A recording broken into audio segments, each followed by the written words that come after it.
तो चलिए अभी तक जो भी हमने पढ़ा उस पे बेस्ड हम कुछ इंपॉर्टेंट एमसीक्यू सॉल्व कर लेते हैं जो हमारे डिपार्टमेंट एग्जाम के लिए काफ़ी इंपॉर्टेंट है।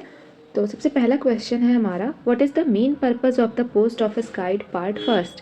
Post office guide part first का मेन पर्पस क्या है? तो हमने पढ़ा, अभी जस्ट हमने पढ़ा, to provide information about postal rates, A option है। बी ऑप्शन है to explain the rules and regulations for inland post.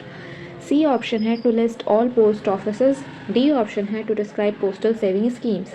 एक बार आप खुद से ट्राई कीजिए, फिर मैं आंसर बताऊं। ठीक है, आपने ट्राई कर लिया होगा वीडियो पॉज करके। तो इसका आंसर जो होगा हमारा वो हो जाएगा,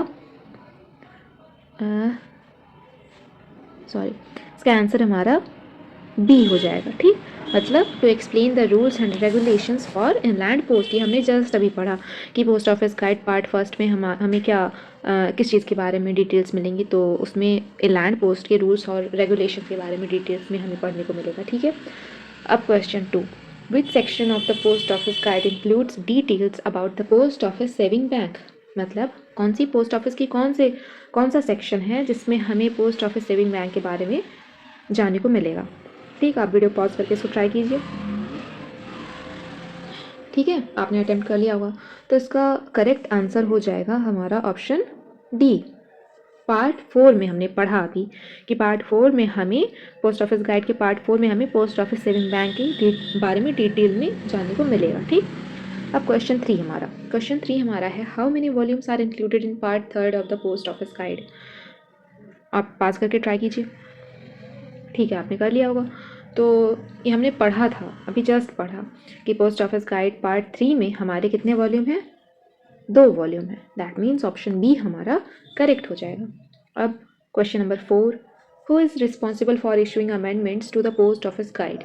ठीक, ये भी उसी प्रीफेस में ही है। अगर आपने ध्यान से सारे पॉइंट्स पढ़े होंगे तो आप इसको ज़रूर लगा लेंगे। कोशिश कीजिए एक बार। ठीक है, आप होप सो आपने सॉल्व कर लिया है।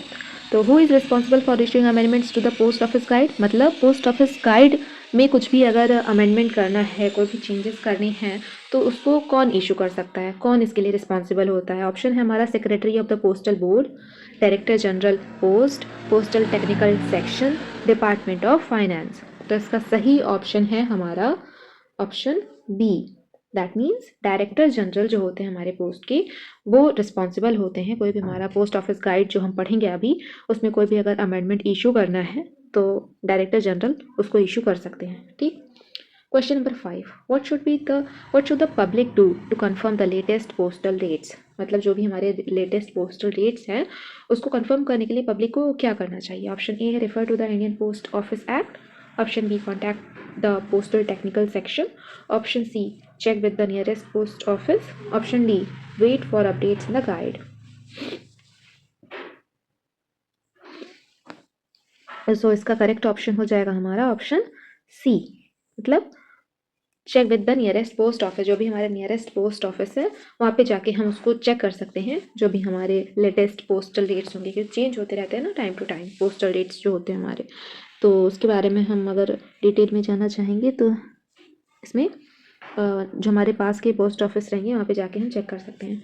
तो ये हमारा जो भी इम्पोर्टेंट एमसीक्यू बन सकता था, पॉसिबल था, वो हमने सब सॉल्व कर लिया है। ठीक, अब इसके आगे हम जो हमारा मेन कंटेंट शुरू होगा, मेन चैप्टर हमारा शुरू होगा, वो सबसे पहला चैप्टर रहेगा हमारा ऑर्गेनाइजेशन। टॉपिक का नाम ऑर्गेनाइजेशन है। उसमें हम डिटेल में सारी चीज़ें नेक्स्ट वीडियो लेक्चर में कवर करेंगे, क्योंकि ये वीडियो लेक्चर काफ़ी लंबी हो जाएगी। ठीक है, तो थोड़ा थोड़ा करके पढ़ेंगे, सॉलिड पढ़ेंगे। जितना पढ़ेंगे उसके बेसिस पे हम एमसीक्यू जो भी इंपॉर्टेंट एमसीक्यू रहेंगे वो भी सॉल्व करते रहेंगे। ठीक, वीडियो लेक्चर अच्छा लगा हो आपको, पसंद आया हो तो लाइक कीजिए लेक्चर को, और चैनल को सब्सक्राइब कीजिए, जिससे जो भी हमारे आगे लेक्चर्स में अपलोड करते रहूँ तो आप उसके साथ तुरंत आप उसको पढ़ते रहो। ठीक है, at once. Okay, thank you.